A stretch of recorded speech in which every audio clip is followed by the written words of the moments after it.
People who don't know how to worship will ask to be entertained. What if our passion for worship was our barometer for where we have fixed our gaze?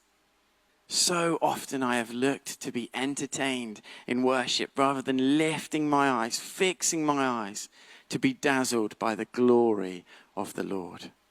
To worship the one on the throne is the single greatest calling of any human life. And we see that seeing comes before singing.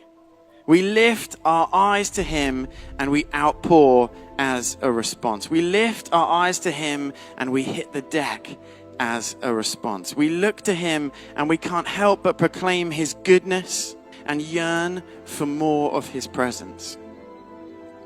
If we aren't worshiping, and I don't just mean here, like obviously that's part of it, sure, but I mean out there, and I don't mean by singing, I mean with our heart and our soul outpoured to God in response to who he is. If we aren't worshiping, it's because we haven't lifted our eyes.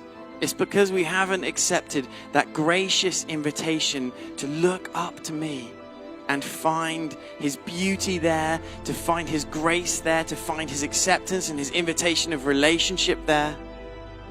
If we aren't worshiping at our desk, it's because we've not lifted our eyes to see the beautiful things that he has for our workplace. If we aren't worshiping on the bus, it's because we haven't lifted our eyes to see his heart for those around us. If we aren't worshiping in our neighborhoods, it's because we haven't lifted our eyes to him who has the power to transform them for the kingdom of God. We lift our eyes to see his glory, to see him, to see his reality.